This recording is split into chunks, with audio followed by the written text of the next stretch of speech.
जंगल में दिवाली थी। शाम होते ही सब पक्षियों ने अपने अपने घरों पर दिए जला दिए थे। सभी छोटे पक्षी एक साथ खेल रहे थे। चिड़िया का बेटा कुकू अनार से निकलती हुई चिंगारियां देखकर बहुत खुश हो रहा था। कबूतर का बेटा और दूसरे पक्षी सब खेल रहे थे और दिवाली मना रहे थे। मम्मा, बाहर पक्षियों के घर पर रोशनी क्यों है? जग्गू बेटा, दिवाली है इसलिए सारे पक्षी दिवाली मना रहे हैं। मम्मा, हम अपने घर पर दिए नहीं जलाएंगे, मैं भी दिवाली मनाने जाऊंगा। जग्गू बेटा, हम गरीब हैं, मेरे पास इतने पैसे नहीं हैं कि मैं अपने घर पर दिए जला सकूं या फिर आपको दिवाली मनाने के लिए कुछ ला कर दे सकूं। मम्मा, मैं भी जाऊंगा, मैं भी दिवाली मनाने जाऊंगा। जग्गू अपनी मम्मा की एक नहीं सुनता और घर से चला जाता है। तोता तोती अपने बेटे के साथ पटाखों से खेल रहे थे और मिठाई खा रहे थे। जग्गू वहाँ चला जाता है। आंटी हरियाली, मैं भी खेलने आया हूँ, मुझे भी मिठाई दे, मेरा भी दिल कर रहा है मिठाई खाने को। छी छी, दूर हो जाओ मेरे बेटे से। गरीब कौवे के बेटे, जाकर किसी अपने जैसे गरीब पक्षी के साथ खेलो, भाग जाओ यहाँ से। रोता हुआ जग्गू वहाँ से चला जाता है। थोड़ी दूर कबूतर का बेटा कीकी और चिड़िया का बेटा कुकू खेल रहे थे। कुकू, देखो देखो, वो गरीब जग्गू आ रहा है। वो दोनों जग्गू को देखकर हंसने लगते हैं। जग्गू जग्गू, क्या तुम मिठाई खाओगे? मैं भी आपके साथ खेलने आया हूँ। अच्छा, लो मिठाई ले लो। जग्गू जैसे ही मिठाई लेने के लिए आगे बढ़ता है, पीछे से कबूतर आ जाता है। रुको रुको कीकी, ये मिठाई मैं इन गरीबों के लिए नहीं लाया, चलो चलो भाग जाओ यहाँ से। पापा, वो छोटा है। मैंने कहा ना, भागो यहाँ से।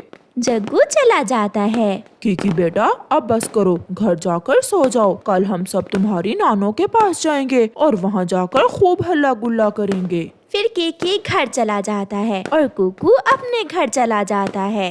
जग्गू जाकर पहाड़ों पर बैठ जाता है। वो रोने लगता है। कोई भी मेरे साथ खेलने को तैयार नहीं है। मेरी मम्मा गरीब है ना, इसलिए। मम्मा ने सच ही कहा था, गरीबों का कोई त्योहार नहीं, ना दिवाली ना होली। कबूतर जी, चलें, अंधेरा होने से पहले पहले बाजार से गिफ्ट ले आए। कल हम मेरी माँ के पास खाली हाथ थोड़ी जाएंगे। मम्मा पापा, मेरे लिए भी एक गिफ्ट लाना, मैं अपने दोस्त कुकू से मिलने जाऊंगा कल। कबूतर और कबूतरी चले जाते हैं। कल मम्मा पापा मेरे लिए और अनार ले आएंगे, मैं ये अनार जला कर देखता हूँ। फिर कीकी वो अनार जलाता है। चिंगारियां भरती भरती घर की छत तक चली जाती हैं और कबूतर के घर की छत को आग लग जाती है। कीकी आग में फंस जाता है। बचाओ बचाओ, कोई मुझे बचाओ। जग्गू कौवा घर वापस लौट रहा था। वो कीकी की आवाज सुनता है और कीकी की मदद को जाता है। बहुत मुश्किल से जग्गू कीकी को घर की खिड़की के रास्ते से बाहर निकालता है। कबूतर का घर पूरी तरह जल चुका था। शुक्रिया दोस्त, आपने मेरी जान बचाई। कबूतर और कबूतरी भी घर वापस आ जाते हैं। अपना जलता हुआ घर देखकर वो डर जाते हैं। कीकी, मेरा बच्चा घर में था। घर को आग कैसे लग गई? ये कैसे हुआ सब? पापा, मैं यहाँ हूँ, मैं सुरक्षित हूँ। पापा, जग्गू कौवे ने मेरी जान बचाई है। पापा, मैं अनार जला रहा था कि छत को आग लग गई और फिर जग्गू ने मुझे घर से बाहर निकाला। कल मैंने इस गरीब कौवे के बच्चे के साथ इतना बुरा किया और आज इसी बच्चे ने तुम्हारी जान बचाई। मैं बहुत शर्मिंदा हूँ जग्गू से। फिर दूसरे दिन लूसी, उसका पति कबूतर और कीकी गिफ्ट लेते हैं। थोड़ा आतिशबाजी का सामान, 3 अनार भी, साथ में मिठाई, और वो सब गोरी के घर जाते हैं। आप सब यहाँ, हम गरीबों के घर में। अंकल सॉरी, मैं फिर कभी कीकी से खेलने नहीं जाऊंगा, मुझे माफ कर दें। आप मुझे माफ कर दें बेटा, मैंने कल आपको बहुत डांटा और फिर भी आपने मेरे बेटे की जान बचाई। ये सारे गिफ्ट्स आपके लिए हैं और गौरी बहन, मिठाई भी आपके लिए है। दोस्त जग्गू, चलें बाहर जाकर अनार जलाते हैं। मगर दोस्त कभी भी घर के अंदर अनार ना जलाना। फिर जग्गू और कीकी बाहर चले जाते हैं। ऐसे जग्गू कौवा भी दिवाली की खुशियाँ सबके साथ मिलकर मनाता है। प्यारे दोस्तों, आप सबको हमारी तरफ से हैप्पी दिवाली। वो फलदार पेड़ बहुत खुश था क्योंकि उन दिनों उस बड़े फलदार पेड़ पर मीठे फल जो लगे हुए थे, वो पेड़ खुशी से झूम रहा था। हरियाली, क्या आप भी जाओगी मीठे फल खाने? हाँ, मैं भी जाऊंगी। मिठू आज बीमार है, मैं मिठू के लिए भी मीठे फल लाऊंगी। चिड़िया और हरियाली तोती मीठा फल खाने उस फलदार पेड़ की तरफ जाती हैं। कालू, अगर ऐसे ही सारे पक्षी बड़े पेड़ से फल खाते रहे तो फल खत्म हो जाएंगे और वो पेड़ खाली हो जाएगा। उन्हें भगाना होगा। हमें पक्षियों को बड़े फलदार पेड़ से फल खाने से रोकना होगा। कौवा और कौवी गुस्से में फलदार पेड़ के पास जाते हैं। चिड़िया, रुको, ये पेड़ हमारा है, तुम कहीं और से जाकर फल खाओ।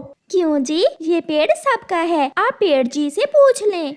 हाँ हाँ, मेरे फल सबके लिए हैं, कोई भी पक्षी मेरे फल खा सकता है, आप सब मेरे दोस्त हो। सुन लिया? ऐसा कहते हुए चिड़िया और हरियाली उस पेड़ से कुछ फल तोड़कर वहाँ से चली जाती हैं। फिर दूसरे दिन गोरी को एक उपाय आता है और वो फिर से फलदार पेड़ के पास जाती है। पेड़ जी, आप हर समय जमीन से पानी और सूरज से रोशनी ही खाते हो, कभी कुछ और भी खा लिया करो। मैं एक पेड़ हूँ, मैं चल फिर नहीं सकता, फिर मैं कैसे कोई और चीज खा सकता हूँ? मैं करूँगी, मैं अपने पेड़ भैया के लिए एक नई चीज लाऊंगी खाने को। गौरी जाती है और चील की दुकान से एक अंडे वाला बर्गर लेती है। गौरी, क्या वो पेड़ ये बर्गर पसंद करेगा?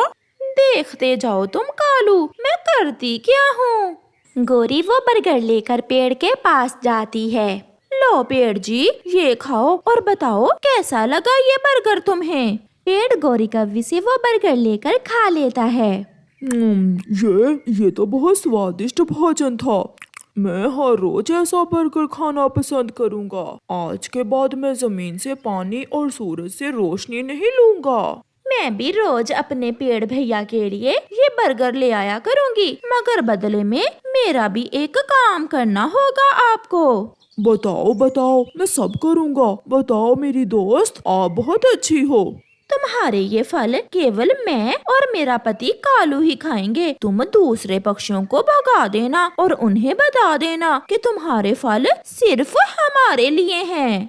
मैं बता दूंगा, मैं सबको भगा दूंगा, मगर तुम कल मेरे लिए ये वाला बर्गर लाना ना भूलना। फिर दूसरे दिन जब पक्षी उस पेड़ से फल खाने आते हैं तो वो पेड़ जोरों से हिलने लगता है। पेड़ जी, आप ऐसा क्यों कर रहे हैं? आप दोस्त हैं हमारे, फिर आप हमें अपने फल क्यों नहीं खाने दे रहे? मैं केवल कौवों का ही दोस्त हूँ, मेरे फल भी अब वही खाएंगे। तुम सब यहाँ से भाग जाओ। वो कौवे बहुत बुरे हैं, वो आपको धोखा देंगे। ऐसा स्वादिष्ट बर्गर दिया है मुझे उन्होंने, इसलिए मैंने उन्हें अपना दोस्त मान लिया है। निराश होकर सब पक्षी वहाँ से चले जाते हैं। कालू जी, देखा, उस पेड़ ने सबको भगा दिया है, मेरे बर्गर ने तो कमाल कर दिया। चलो चलो, अब जल्दी से और अंडा बर्गर लेकर जाते हैं। ऐसे वो कौवे हर रोज उस पेड़ के लिए अंडा बर्गर ले जाते। पेड़ वो बर्गर मजे मजे से खा लेता और कौवे उस पेड़ के फल खा लेते। कई दिन ऐसा ही चलता रहा और फिर कई दिन सूरज की रोशनी ना लेने से और कई दिन जमीन से पानी ना लेने से उस पेड़ के सारे फल बेस्वाद हो जाते हैं और वो पेड़ कमजोर हो जाता है। कालू जी, ऐसा लग रहा है जैसे आज इस पेड़ के फलों में वो पहले वाला स्वाद नहीं रहा। हाँ गौरी, अब ये पेड़ हमारे काम का नहीं रहा। अब फजूल में इसे बर्गर खिलाने का कोई फायदा नहीं है। ऐसे ना कहो मेरे दोस्तों, मैं तुम्हारा दोस्त हूँ। कैसी दोस्ती? अब तुम्हारे फल हमारे काम के नहीं रहे। ऐसे कहते हुए कौवा और कौवी वहाँ से उड़ जाते हैं। रात को तेज हवा चलती है और बारिश भी थी। वो पेड़ बहुत कमजोर हो गया था, इसलिए तेज हवा से वो पेड़ जड़ से ही उखड़ जाता है और वो रात उसकी जिंदगी की आखिरी रात थी।